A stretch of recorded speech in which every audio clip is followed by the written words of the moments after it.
ప్రభునందు ప్రియమైన దేవుని వాళ్ళారా, ఈ రాత్రికాల సమయంలో హృదయపూర్వకంగా మీకు శుభాభివందనాలు తెలియపరుచుకుంటూ, ఒక ముఖ్యమైనటువంటి సంగతిని ఆలోచించేద్దాం. అది ఎవరంటే హిజ్కియా. తన జీవితంలో ఒక భయంకరమైనటువంటి సమస్య ఎదురైనప్పుడు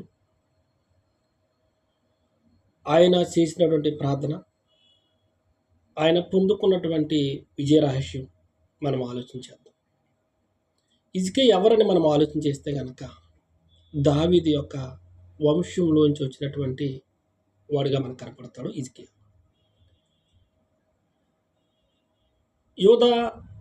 యోధా గోత్రంలో లేదా యోధా వంశంలో వచ్చినటువంటి హిజ్కియా. ఈయన యోధా దేశానికి 13వ రాజుగా మనకి కనపడతాడు. అయితే తన జీవితంలో ఒక భయంకరమైనటువంటి సమస్య ఎదురైనప్పుడు దేవునికి ఏ విధంగా మనం ప్రార్థించాడు, ప్రార్థన చేసిన తర్వాత ఏ విధంగా ఆయనకు ఆయుష్ వచ్చింది అన్నది ఇప్పుడు మనం ఆలోచించేద్దాం. ఇతని గురించి బైబిల్లో 2 వచనాల్లో 2 ప్రాముఖ్యమైన విషయాలు మనకు కనబడతాయి. చూద్దాం. దినవృత్తాంతాల్లో 2వ గ్రంథం 31వ అధ్యాయము చివరి 2 వచనాలు 20, 21. హిజ్కియా యోధా దేశం అంతటను ఇలాగున జరిగించి తన దేవుడైన యెహోవా దృష్టికి అనుకూలముగాను యథార్థముగాను నమ్మకముగాను పనిచేయచ్చు వచ్చెను. తన దేవుని ఆశ్రయించుటకై దేవుని మందిర సేవ విషయమందేమి, ధర్మశాస్త్ర విషయమందేమి, ధర్మమంతటి విషయమందేమి తాను ఆరంభించిన ప్రతి పని అతడు హృదయపూర్వకంగా జరిగించి వర్ధిల్లెను. అంటే దేవుడి పట్ల, దేవుని దృష్టికి చాలా యథార్థంగా బ్రతికిన వాడిగా, అలాగే యోధా దేశమంతటా కూడా చక్కటి పరిపాలించిన వాడిగా మనకి హిజ్కియా కనపడతాడు. దేవుని దృష్టికి అనుకూలంగాను యథార్థంగాను నమ్మకంగా పనిచేయచ్చు వచ్చును. అంటే దేవునికి దృష్టికి ఎలా ఉన్నాడంట? యథార్థంగా పనిచేస్తున్నాడు, నమ్మకంగా పనిచేస్తున్నాడు హిజ్కియా. అంత మాత్రమే కాదు, దేవుని మందిర విషయం అందేమి, ధర్మశాస్త్ర విషయం అందేమి, ధర్మమంతటి విషయం అందేమి తను ప్రారంభించిన ప్రతి పని అతడు హృదయపూర్వకంగా జరిగించి చేసి వర్ధిల్లాడండి. అటువంటి ఈ రాజుకి ఒక భయంకరమైనటువంటి వార్త ఎదురైంది. అదే, నీకు మరణకరమైన రోగం వచ్చింది, నువ్వు చచ్చిపోతున్నావు, నువ్వు బ్రతకవు, నీ ఇల్లు చక్కబెట్టుకో అని దేవుడు ప్రవక్తని యెషయా ద్వారా పంపించాడు, వార్త పంపించాడు ఆయన. చూద్దామండి. ఇప్పుడు అక్కడికి వెళ్ళి హిజ్కియా ఏ విధంగా దేవునికి మొరపెట్టుకుంటున్నాడు ఆలోచించాం. యెషయా గ్రంథము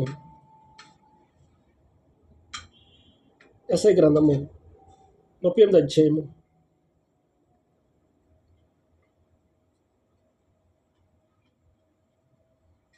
1 నుంచి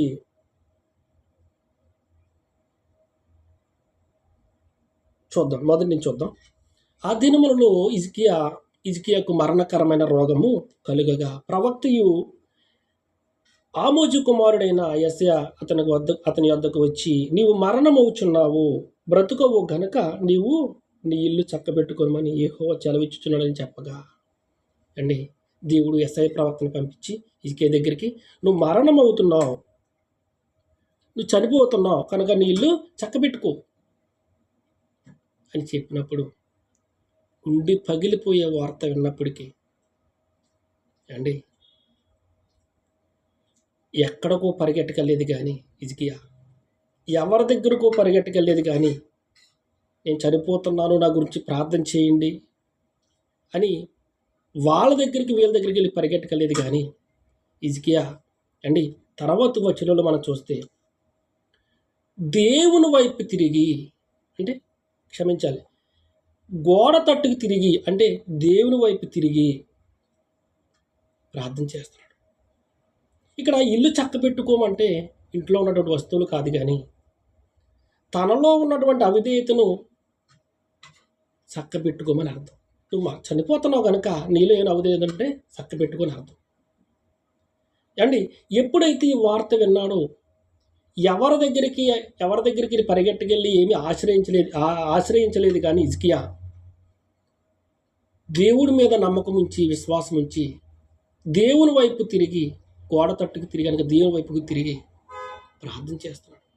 ఏమని ప్రార్థన చేస్తాడో చూద్దాం. 2వ వచనం, అతడు తన ముఖమును గోడ తట్టు త్రిప్పుకుని. 3వ వచనం, యెహోవా దేవుడితో మాట్లాడుతున్నాడు. తండ్రి, నాయనా,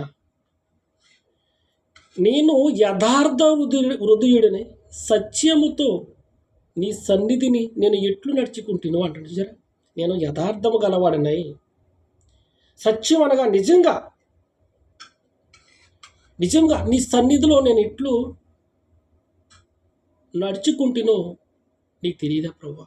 తండ్రి, నీకు తెలీదా? నీ దృష్టికి అనుకూలముగా సమస్తమును నేను ఎట్లు జరిగించుతునో నీ కృపతో జ్ఞాపకము చేసుకునమని హిజ్కియా కన్నీళ్లు విడుచుచు యెహోవాను ప్రార్థిస్తున్నాడండి. తండ్రి, నన్ను జ్ఞాపకం చేసుకో. నీకు అనుకూలంగా నేను బ్రతకలేదా? నీకు అనుకూలంగా యథార్థ హృదయుడిని జీవించలేదా? సత్యం నేను జరిగించలేదా? నీ దేశం అంతటా నేను అనుకూలంగా పరిపాలన చేయలేదా? ధర్మశాస్త్రం అంతటి విషయంలోనేమి, ధర్మశాస్త్ర సంబంధ విషయంలోనేమి, సన్నిధి విషయంలోనేమి నేను యథార్థంగా అనుకూలంగా నేను బ్రతకలేదా? నన్ను జ్ఞాపకం చేసుకోమని ప్రార్థన చేస్తున్నాడు. అండి, ఎవరమైనా చనిపోతున్నామని తెలిసినప్పటికీ ఖచ్చితంగా ప్రాణభయం ఉంటుంది.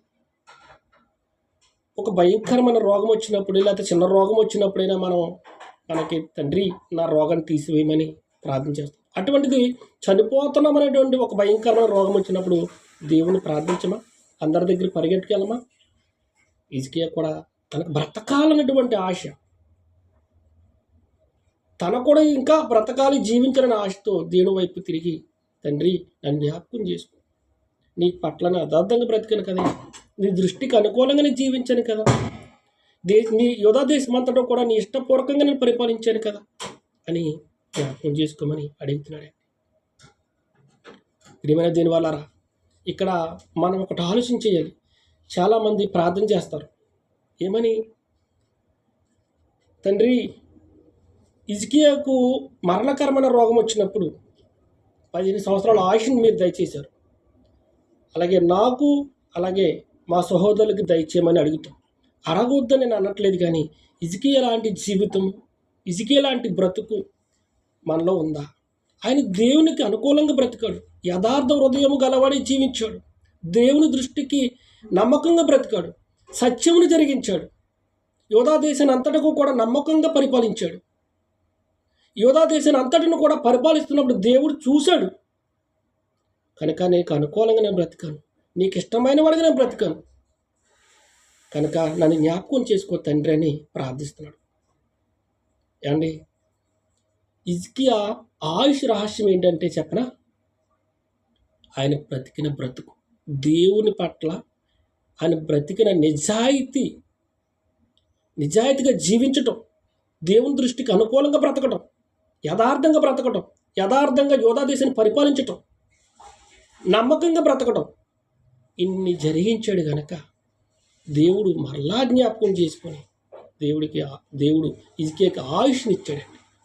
మరి మనము దేవుని దృష్టికి అనుకూలంగా బ్రతకలేము, దేవుని దృష్టికి నమ్మకంగా జీవించలేము, కానీ ప్రార్థన మాత్రం చేస్తాం. ప్రార్థన చేయొద్దని నేను అన్న, కానీ ఒకవేళ మనము కూడా హిజ్కియా లాంటి జీవితం అనగా మరణకరమైన రోగం మనకు వచ్చినప్పుడు, మరణకరమైనటువంటి జబ్బు మనకు వచ్చినప్పుడు మనం ఏమని ప్రార్థించాలంటే దేవుణ్ణి ఖచ్చితంగా, తండ్రి నేనైతే హిజ్కియా లాంటి జీవితం నాలో లేదు, హిజ్కియాలాగా మీ ఎదుట మీ దృష్టికి యథార్థంగా నేను బ్రతకలేదు, అనుకూలంగా జరిగించలేదు, సత్యమును జరిగించలేదు మీ సన్నిధిలో. హిజ్కియా లాంటి బ్రతుకును బ్రతకలేదు. అయినా తండ్రి నేను ప్రార్థిస్తున్నాను ప్రభా, ఇగో ఈ క్షణం నుంచి నా అవిధేయతను విడిచిపెట్టుకుంటాను, నా లోపాలను సరి చేసుకుంటాను. ఇక నుంచి మీకు ఇష్టమైన వాడిగా బ్రతుకుతాను, ఇష్టమైన దానిగా బ్రతుకుతాను, యథార్థంగా బ్రతుకుతాను, అనుకూలంగా బ్రతుకుతాను, అనుకూలంగా జీవిస్తాను. ఇదిగో నీ సన్నిధిలో నీ సంఘంలో నమ్మకమైన వాడిగా పనిచేస్తాను అని దేవుని దగ్గర ఒప్పుకుంటే ఖచ్చితంగా మనము కూడా ఆయన చిత్తమైతే మరణకరమైన సమస్యలు ఉంటే ఒకవేళ హిజ్కియాకి ఇచ్చినటువంటి ఆయుష్కాల జీవితాన్ని మనకు కూడా ఇస్తాడు ఆయన, ప్రియమైన దేవుని వల్ల. కనుక మనం ప్రార్థించేటప్పుడు హిజ్కియా లాంటి బ్రతుకు మనకుందా? మనకు కూడా ఆయుష్కాలం దయచేయమని అడుగుతున్నప్పుడు హిజ్కియా లాంటి యథార్థ హృదయం గలవారుగా మనం ఉన్నామా? ఆలోచించేద్దాం ప్రియమైన దేవుని వల్ల. హిజ్కియా ఆయుష్కాల రహస్యం ఏంటంటే ఆయన దేవుని పట్ల యథార్థంగా బ్రతికాడు, అనుకూలంగా జీవించాడు, నమ్మకంగా బ్రతికాడు. అంత మాత్రమే కాదు, యోధా దేశాన్ని పరిపాలిస్తున్నటువంటి కాలం అంతా కూడా ఆయన నమ్మకంగా బ్రతికాడు, ప్రియమైన దేవుని వల్ల. కనుక మరి మనము కూడా హిజ్కియా లాంటి బ్రతుకు, హిజ్కియా లాంటి జీవితం మనలో ఉండాలని కోరుకుంటూ సెలవు తీసుకుంటున్నాను. అందరికీ వందనాలు.